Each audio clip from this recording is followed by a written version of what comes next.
This video just briefly focuses on some of the powers of the vice president. So a couple of these things are actually mentioned in the Constitution, and a couple of these things the vice presidents have just kind of grown into doing over the course of American history.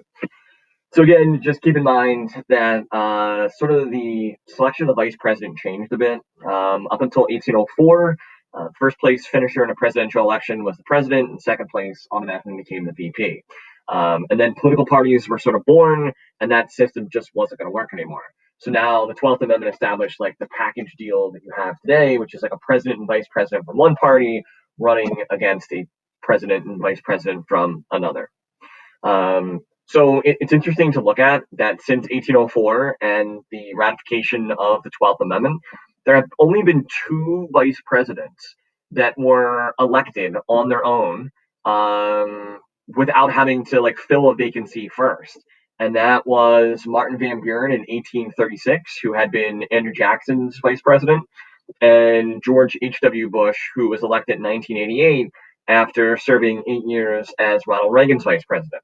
It's kind of interesting to consider why this might be the case, especially for vice presidents that are vice presidents to a president for a full 8 years.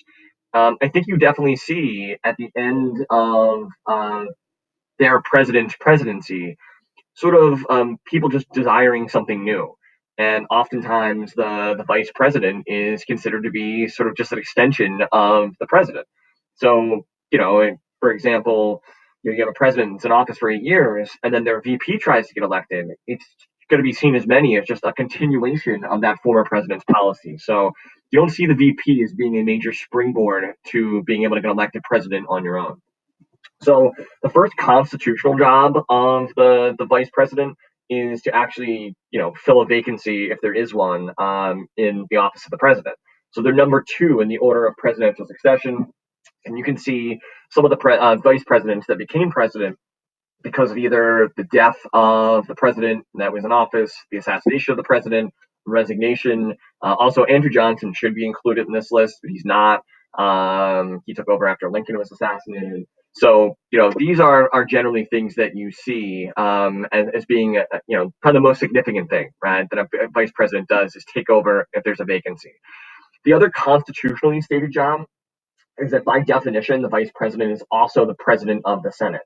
Doesn't really fulfill that obligation. The Senate actually picks like a temporary president of the Senate because the vice president's never there. There's other responsibilities and other duties. But you see this come into play where the vice president will sort of serve as the president of the Senate, generally when there is a tie in the Senate that needs to be broken, which is a possibility. We have an even number of senators, 100, we have a 50-50 split. The vice president would then have the ability to come in and serve as the tie-breaking vote. You can see the chart that shows you like the past six vice presidents, how often they've actually cast tie-breaking votes. Doesn't happen very often. Pence actually got to do it 5 times in his first year. Biden was vice president for 8 years and never got a chance to do it. But this is a constitutionally stated job. Example, some of the appointees at the beginning of the Trump presidency had a bit of a difficulty getting confirmed.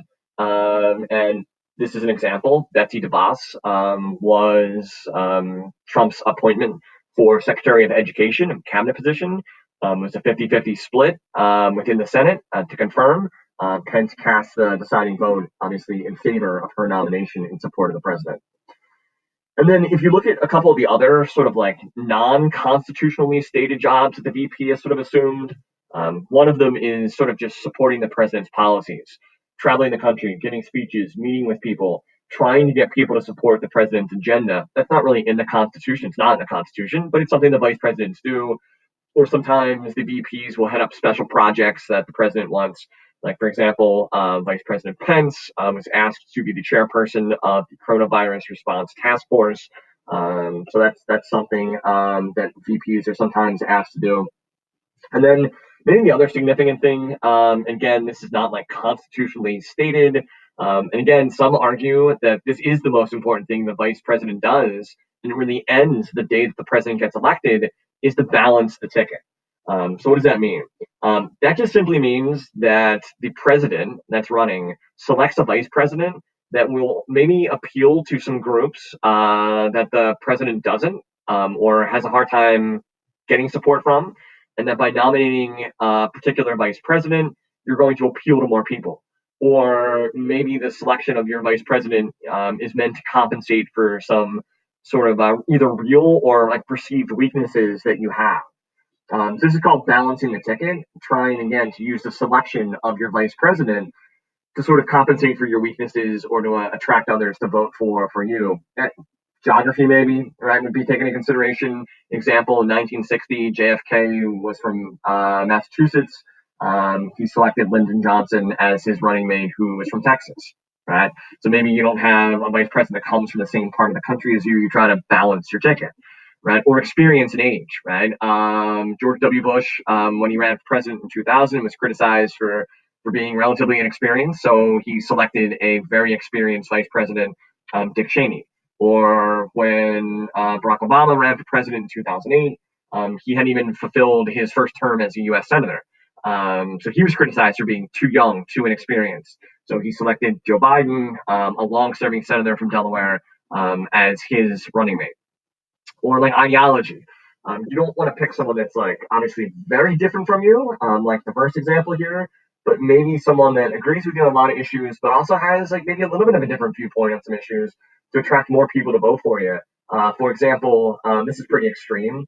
Abraham Lincoln was a Republican, and in 1864 he selected Andrew Johnson, Democrat, to be his running mate in a really desperate attempt to attract more people to vote for the ticket. Obviously, this backfired because Lincoln is successfully elected, but he's assassinated in his second term. And despite the fact that the Republicans won the presidency, Andrew Johnson, a Democrat, assumes the presidency. So that's a problem from the Republican standpoint. But a better example probably is like Mitt Romney ran for president in 2012. He was considered by some people not to be economically conservative enough as a Republican candidate. So he selected Paul Ryan, who at that time was Speaker of the House, very conservative economically, like in terms of his thinking, to serve as his VP running mate. Or like sometimes gender. Walter Mondale ran for president in 1984, selected Geraldine Ferraro as his running mate. John McCain was considered to be an older candidate in 2008, and he selected Sarah Palin, a very young governor from Alaska, as his running mate. And then obviously Biden selecting Kamala Harris in 2020. So this is just using the selection of your vice president to sort of, compensate for some weaknesses that you might have as a candidate.